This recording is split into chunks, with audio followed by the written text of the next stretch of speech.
우리가 예를 들어 교회에서 여기 뭐 가다가 뭐가 땅에 있어서 주워보니까 이게 100만 원짜리 현금인 겁니다. 와, 이렇게 현금을 줍게 되면 우리 보통 어떻게 하시나요? 돌려줘야죠. 이 중에서 혹시 만 원만 이렇게 주머니에 넣고 또 이렇게 99만 원만 사역자실에 가져다 주시는 그런 분이 계실까 모르겠네요. 근데 우리가 보통은 이렇게 주운 물건을 남들에게 돌려주잖아요, 그죠? 왜냐하면 그거에 내게 아니기 때문에, 원래 주인이 있기 때문이겠죠. 이제 원래 주인이 이것을 잃어버리면 얼마나 기분이 나쁘겠습니까? 저도 옛날에 갤럭시 워치를 산 적이 있는데, 제가 진짜 이 막 빠듯한 쪽에도 모으고 모아서 이걸 샀단 말이죠. 그 심지어 어떻게든 싸게 살려고 기다리다가 새로운 버전이라 해야 되나요? 2에서 3 넘어가고 3에서 4 넘어가고 이렇게 새로운 시리즈가 넘어오면 그 이전 시리즈가 가격이 갑자기 확 내려갑니다. 그때까지 기다렸다가 그걸 샀단 말이죠.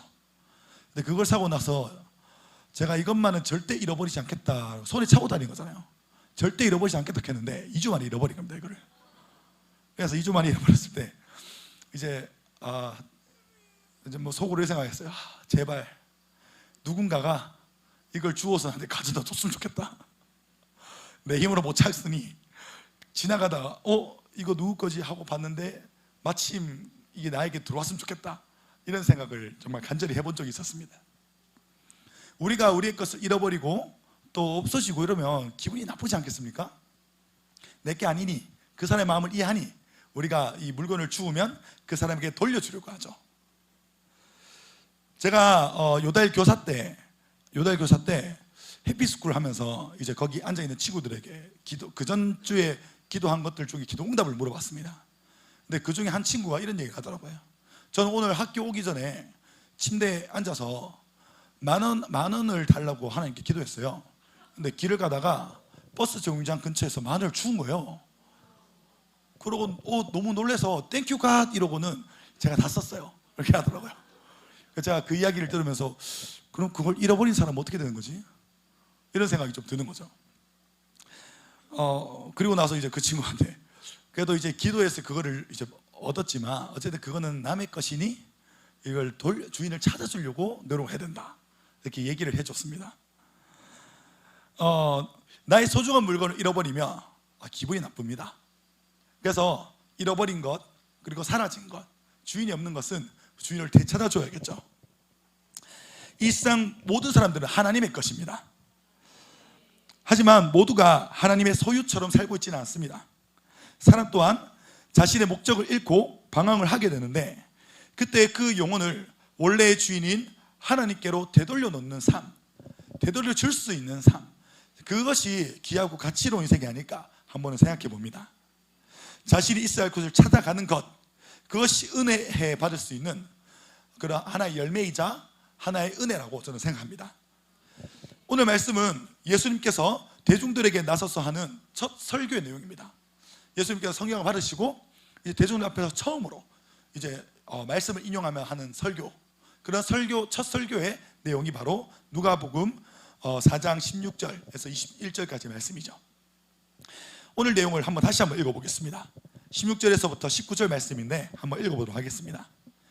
예수께서 그 자라나신 곳 나사렛에 이르사 안식일에 늘 하시던 대로 회당에 들어가사 성경을 읽으려고 서심해 선지자 이사야의 글을 들이거늘 책을 펴서 이렇게 기록된 데를 찾으시니 곧 주의 성령이 내게 임하셨으니 이는 가난한 자에게 복음을 전하게 하시려고 내게 기름을 부으시고 나를 보내사 포로된 자에게 자유를, 눈먼 자에게 다시 보게 함을 전파하며 눌린 자를 자유롭게 하고 주의 은혜의 해를 전파하게 하려 하심이라 하였더라. 아멘.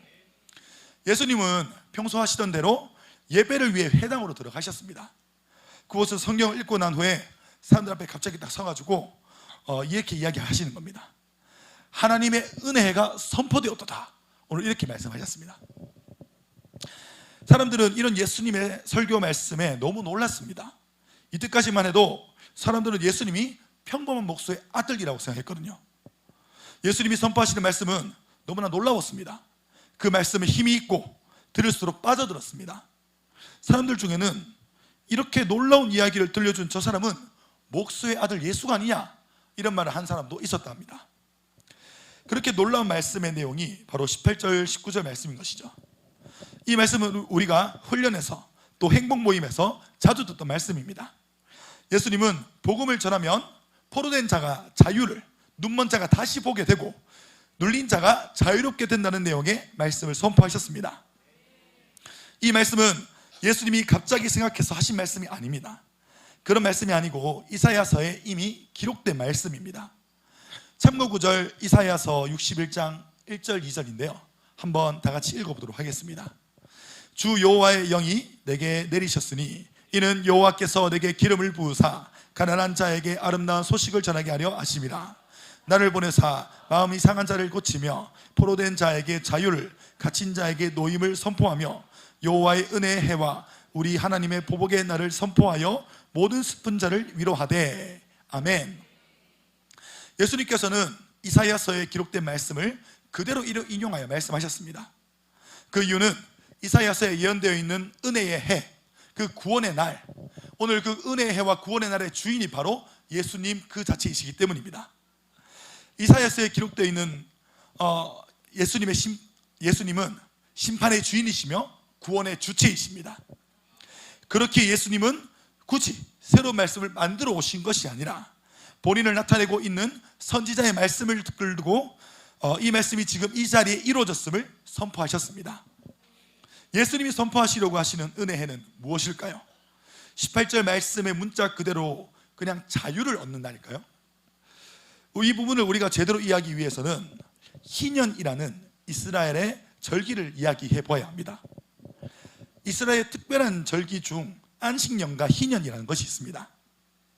많은 학자들이 이사야서와 누가복음에 나오는 은혜의 해를 이 희년과 연관 짓는 사람들이 아주 많습니다. 이 희년이 어떤 해이기에 예수님의 말씀 속에 나오는 은혜해와 연결이 되는 것일까요? 가장 먼저는 우리는 레위기의 말씀을 살펴봐야 할 것 같습니다. 레위기는 성경 통독 중 가장 큰 위기를 주는 책입니다. 이 책의 처음부터 끝까지 알아듣지 못할 말이 적혀져 있습니다. 분명히 사람의 언어이기도 하고, 근데 또 조금만 살펴보면 방언이기도 한 것 같은 약간 그런 말들, 그것이 바로 레위기입니다. 무언가 문학적인 책이거나 이게 흥미가 땡기면 이게 재밌을 텐데, 이 제사는 어떻게 해야 되고 옷을 어떻게 입어야 되고 뭐 이런 말들로 가득 채워져 있죠.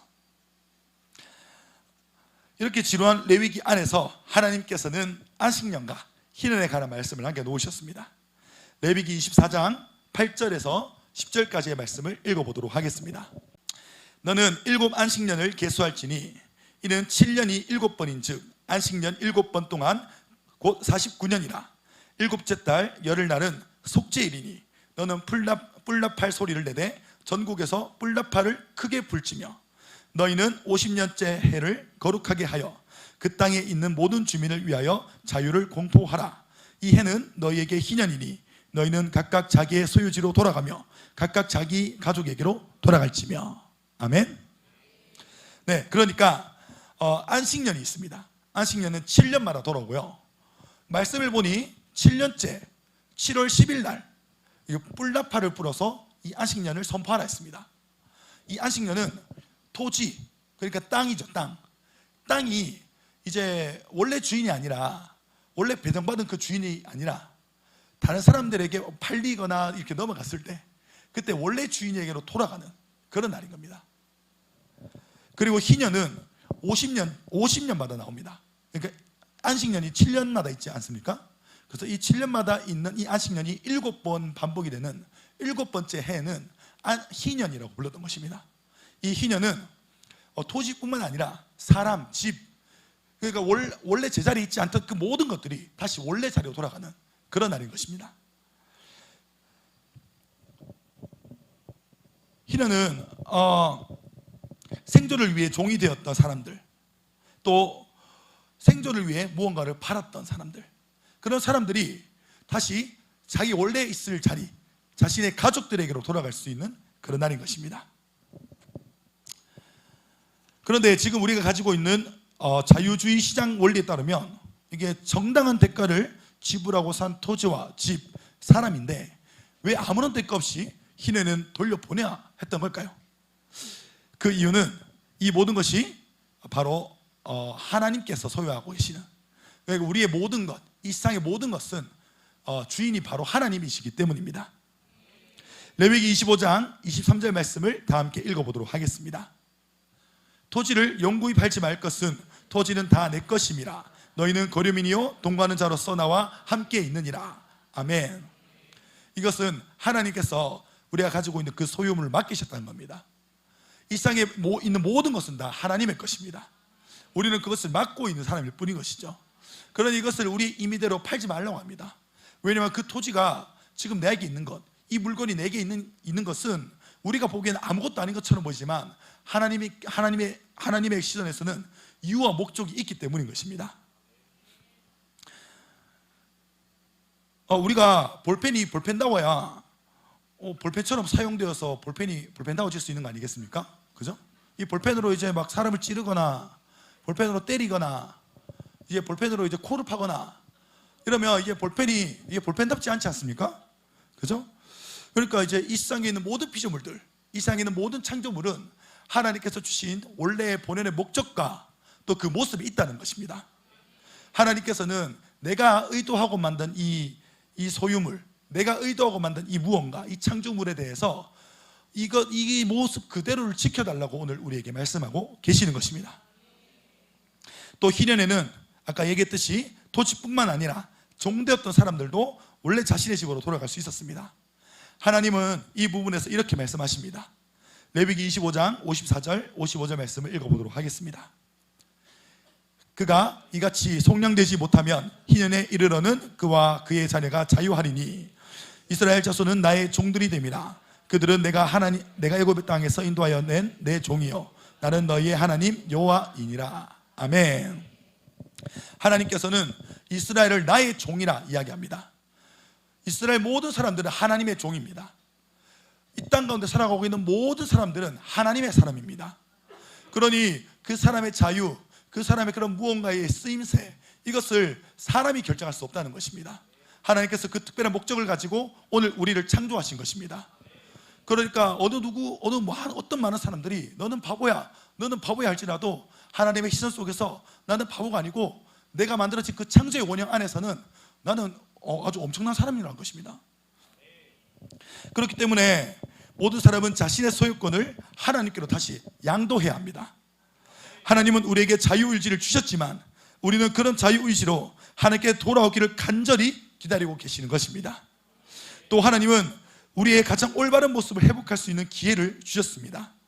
우리는 이 기회를 그저 잡아서 하나님께로 돌아가고 내가 있어야 할 위치로 다시 정위치해야 할 줄 믿습니다. 다시 본문으로 돌아와 보면 예수님은 은혜의 해를 선포하셨습니다.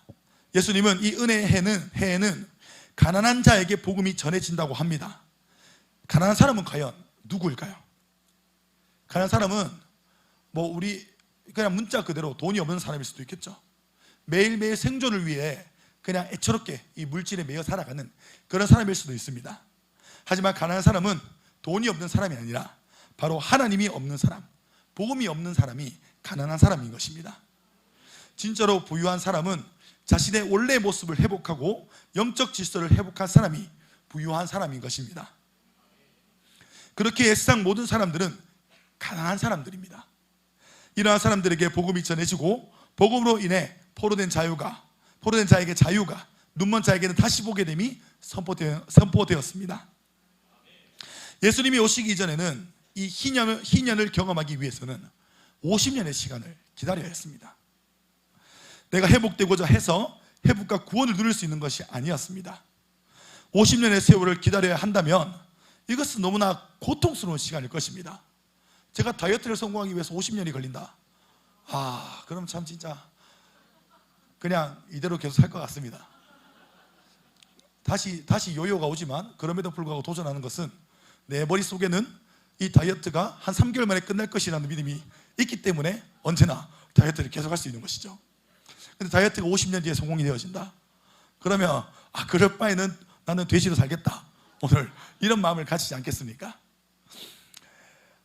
그러니까 이 50년의 시간이란 것이 너무 깁니다. 그죠? 그런데 예수님은 희년이 아님에도 해당에 들어가셔서 은혜해가 선포되었다 하셨습니다. 예수님이 서 계신 그곳, 그 순간에 바로 은혜해가 선포되었다고 말씀하셨습니다. 왜냐하면 이 희년의 주인이 바로 예수님이시기 때문입니다. 그렇게 지금 예수님을 만난 지금 이 순간, 예수님이 눈앞에 있는 그 지금 이 순간, 오늘 그 순간이 바로 은혜의 해인 것입니다. 복을 주시고 은혜를 주시는 그 은혜의 근원지가 바로 우리 눈앞에 있는 것입니다. 그 이전에는 50년, 7년 이런 날들을 기다려야 했지만 예수님이 바로 눈앞에 있는 지금 이 순간, 우리는 그 희년과 이 구원의 날, 이 은혜의 해를 오늘 우리가 마음껏 누릴 수 있게 되는 것입니다. 이것의 조건은 없습니다. 누구든지 듣고 믿는 자는 예수님께서 주시는 그 희년의 은혜를 누리고 이 은혜의 해를 마음껏 누릴 수 있게 되는 것입니다. 오늘 우리가 잃어버렸던 우리의 모습, 주변 사람들은 이런 나의 연약한 모습과 나의 이런 모자란 모습을 바라보면서 아유 너는 바보야, 너는 모자라, 너는 부족해 라고 하면서 내 스스로조차 그렇게 생각했을지라도 오늘 예수 그리스도를 만난 그 시점에는 우리 모두가 창조의 원형을 회복하고 오늘 하나님께서 내게 주셨던 그 쓰임새를 회복할 수 있는 그런 기회가 있다는 것입니다. 아버지가 아버지다워지고 어머니가 어머니다워지고 자녀는 자녀다워집니다. 사람은 예수님을 만난 그제야 사람다워지는 것입니다. 예수님을 통해서 우리는 영적 정의치를 하게 됩니다. 각 개인이 가져야 할 위치와 쓰임새를 깨닫고 살아갈 수 있게 되는 것입니다. 이 기쁨은 말로 형언할 수 없는 것입니다. 오늘 우리가 인생을 살아가면서 우리가 여러 가지 많은 도전을 해야 되지만 우리가 실제로 노력을 하고 또 노력하고 또 노력하는 것에 비해서 우리가 인생 가운데 늘 얻었던 것은 우리가 했던 노력만큼 뭔가 많은 것을 얻어가지 않았습니다. 하지만 오늘 하나님의 나라 안에서는 다릅니다. 예수님을 만나고 그 은혜의 해를 누린 그 순간부터는 우리는 다른 삶을 살게 되는 것입니다.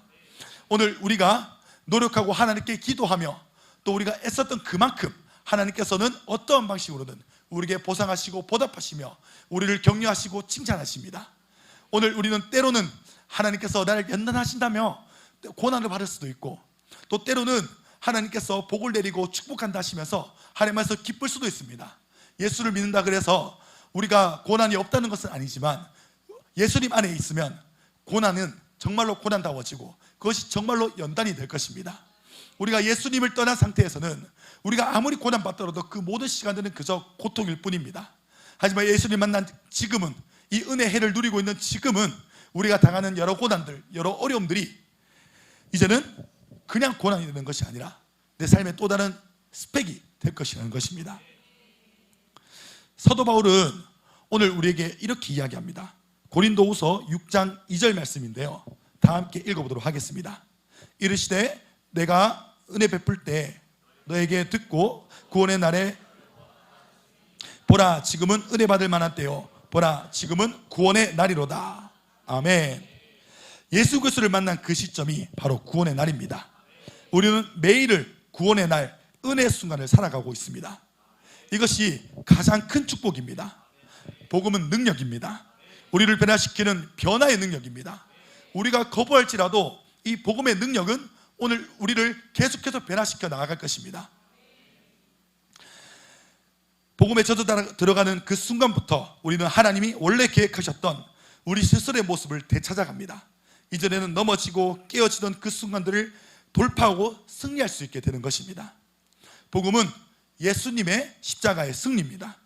우리는 이 승리의 소식을 누려야 할 줄 믿습니다. 하지만 우리가 이 승리의 소식을 그저 누리기만 해서는 안 됩니다.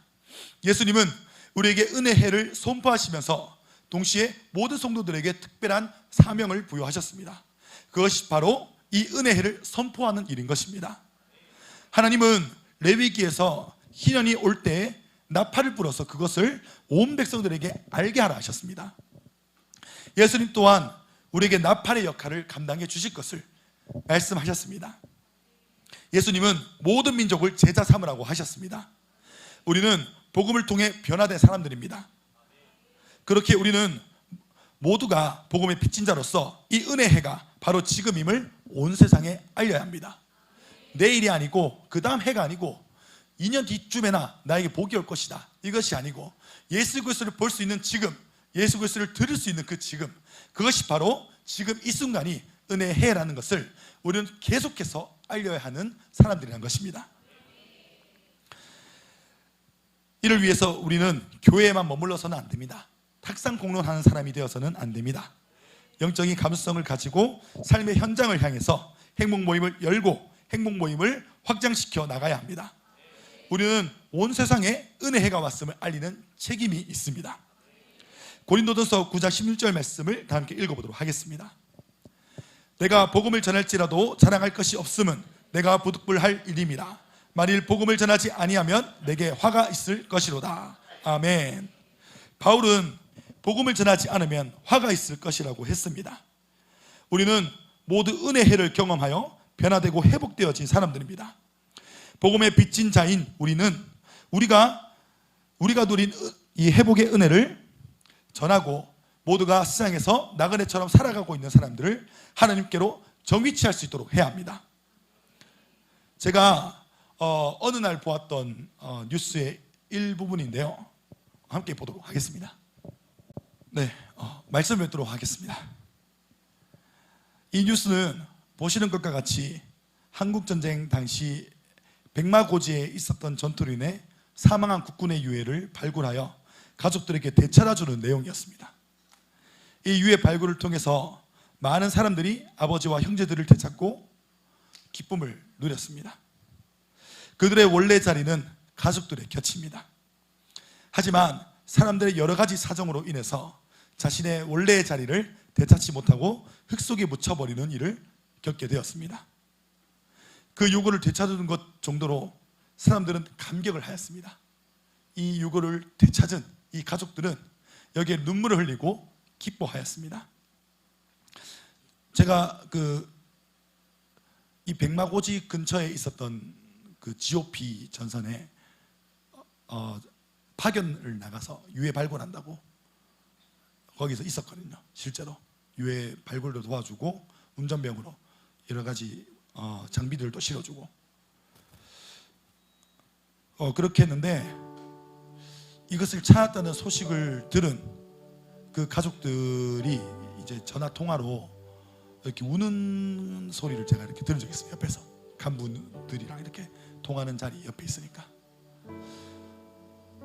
그러니까 오래전에 사라졌던 것 같은 내 가족을 찾았다 하는 그것만으로